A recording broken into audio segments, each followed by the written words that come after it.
Oba! Bom, mas vocês estão. Você deve estar se perguntando, né? Mas, Vitória, o que tu tá fazendo aí no espaço? Não sei o que, não sei o que lá, né? Tu vê, né? Então, é que hoje eu vim falar sobre o Mercúrio e o Sol. O Sol e o Mercúrio. Sol e Mercúrio. Eba! Então é isso. Primeiro a gente vai falar sobre Mercúrio. Eu sei que não tá na ordem, mas primeiro a gente vai falar sobre Mercúrio. E depois a gente vai falar sobre o prota do vídeo, que é o Sol. Mercúrio é o menor e mais próximo planeta do Sistema Solar, por órbita muito perto do Sol.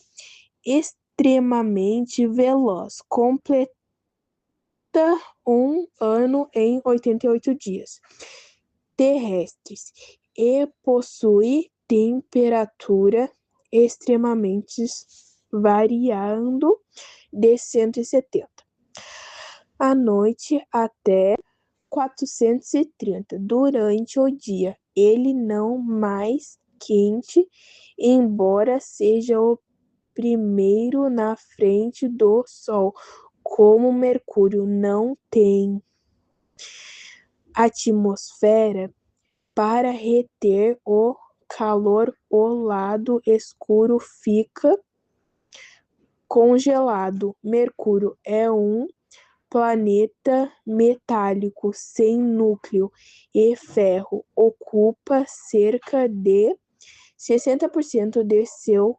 volume gera um campo magnético global. Quem liga para Mercúrio? Gente, ele é considerado o menor planeta do Sistema Solar, sem ser Plutão, o planeta anão, tá? E ele é extremamente bipolar, relacionado à temperatura, ele é tão perto do Sol que é praticamente impossível ter vida ali, nesse lugar. Estabilidade climática. Atmosfera fraca, superfície feia, escura por causa da pressão de grafite e pela altas temperaturas que carbonizam a paisagem, tá? Quem gosta de Mercúrio. Transição da hora. Bolada, porque, tipo assim. Agora a gente vai falar sobre o nosso prota do vídeo, né? Que é o Sol. Só que eu tinha, tipo assim, feito, gravado toda a minha parte. E é um texto gigante. E deu errado. Cala a boca, mano. Gente. Aproximadamente 5 bilhões de anos atrás, todas as nossas moléculas se encontravam jogadas em uma nuvem molecular, que também pode ser chamada de nebulosa. Mas não tinha apenas moléculas, mas também átomos que hoje compõem o Sol e o resto do sistema solar. Em um acontecimento durante esses bilhões de anos, por uma onda de choque que atravessou a nebulosa, muito provavelmente causada por uma supernova, e uma parte dessa matéria foi comprimida o suficiente para criar uma ligação gravitacional e entrar em colapso. Esse colapso, a atração gravitacional, fez com que a matéria começasse a colapsar nos locais de maior concentração de matéria. E essa matéria é formada por átomos de hidrogênio e hélio, que começam a se juntar em uma esfera pequena. A gravidade vai tentar comprimir a maior quantidade de matéria no menor espaço.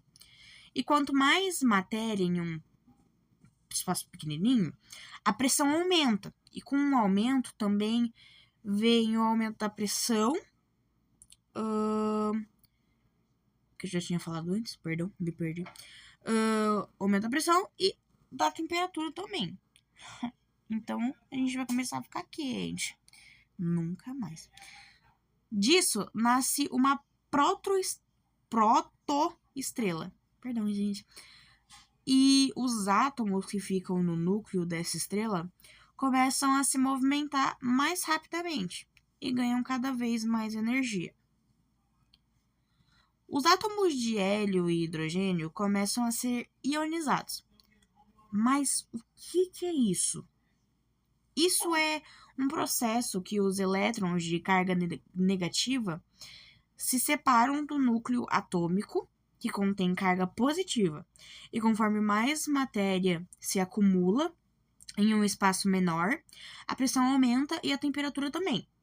Conforme vai aumentando, vai chegar a um ponto crítico que os núcleos de hidrogênio, que são prótons, começam a ser fundidos em hélio 3.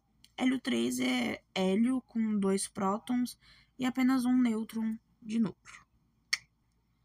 Esse processo causa uma maior quantidade de energia e causa uma pressão contra o colapso gravitacional. Beleza, aí o que acontece? O nosso bebezinho estrela realmente vira uma estrela. Essa fusão faz com que as camadas externas sejam expandidas para fora. Porém, a força gravitacional tenta fazer a matéria colapsar. Porém, esse fenômeno da expansão impede esse colapso. Entenderam? Agora a gente vai falar sobre o Sol de verdade, né, amores? O Sol aqui, ó. O próton. O núcleo do Sol é uma massa comprimida, mas apenas 10% de seu volume. As temperaturas e a pressão são tão altas que o núcleo fica isolado do restante do Sol e a densidade no núcleo aumenta porque o Sol não tem temperatura suficiente para fundir hélio, porém tem temperatura para fundir hidrogênio. E quando ele faz isso, ele produz hélio. E quando o processo de fusão ocorre, o hélio fica acumulado no núcleo. Um átomo de hélio com 2 prótons e 2 nêutrons ocupa menos espaço que 4 prótons livres. Então, conforme o Sol transforma hidrogênio e hélio, ele esquenta. Pausa para uma pequena curiosidade. Atualmente, o Sol é 40% mais brilhante do que no início do Sistema Solar. Isso é apenas uma estimativa, mas ele irá ficar cada vez mais brilhante, pelo menos daqui uns 5 bilhões de anos. Ele gasta o seu hidrogênio lentamente de seu núcleo, e uma hora esse hidrogênio vai acabar. E lembra que é isso que faz com que a força gravitacional seja empurrada?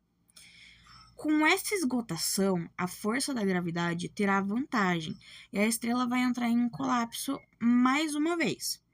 O núcleo que antes era formado por núcleos de hélio e elétrons livres vão começar a ser comprimidos ainda mais. Porém, existe um limite dessa compressão, porque existe um negócio chamado regras quânticas e não sei o que, não sei o que lá, não sei o que lá. Esses pares de elétron precisam ficar separados uns dos outros, dentro de uma estrela. Se essa compactação quebra essa mecânica, isso gera uma pressão chamada de pressão de degenerescência. Que palavra difícil. O núcleo do Sol não pode mais ser comprimido pela força da gravidade, e com essa pressão, as camadas de dentro do Sol aumentam, as temperaturas da camada ao redor chega ao ponto de realizar uma fusão nuclear. As fusões só aconteciam no núcleo e agora acontecem em todo o Sol, entendeu? Isso gera uma nova pressão agindo contra a gravidade.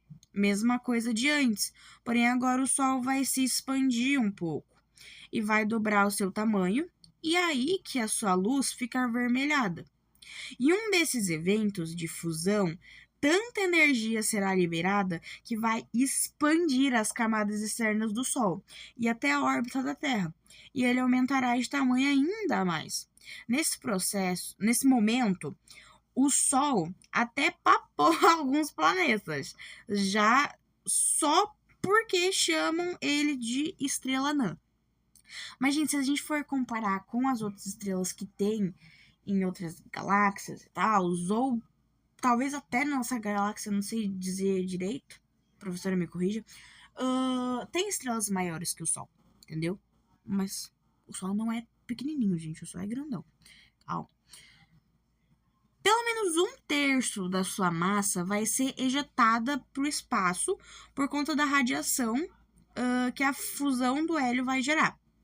Aí o Sol já está do tamanho da órbita da Terra. Já não tem mais nada o que ser feito. Já era, acabou. Ele já vai estar no final da sua fase supergigante, vermelha. Aí ele terá perdido a metade da sua massa e o seu hélio vai começar a acabar. Até porque o Sol não tem mais massa o suficiente para fundir elementos mais pesados. O que vai sobrar do Sol? O que vai sobrar do Sol? Ele vai ter um núcleo exposto, cercado pela matéria, injetado na fase de supergigante. E sabe como isso é chamado? Nós chamamos isso de nebulosa planetária. A mesma coisa do começo. No meio, só vai restar o que uma vez foi um Sol. Sobrou nada pro Betinho. Ele tá tão acabado que não tem mais nem capacidade de realizar alguma fusão sequer. Agora imagina se isso é atingido por outra onda de choque, alguma provável supernova. Então, tudo de bom, galerinha. Esse foi o nosso videozinho. Eu tô terminando de editar o vídeo 11h15 da noite. Eu tô com bastante sono. Porque eu durmo cedo, gente. Mas é isso, gente. Desculpa pelo vídeo muito longo. Tá bom? Sora, nos dá sei lá, nossa máxima.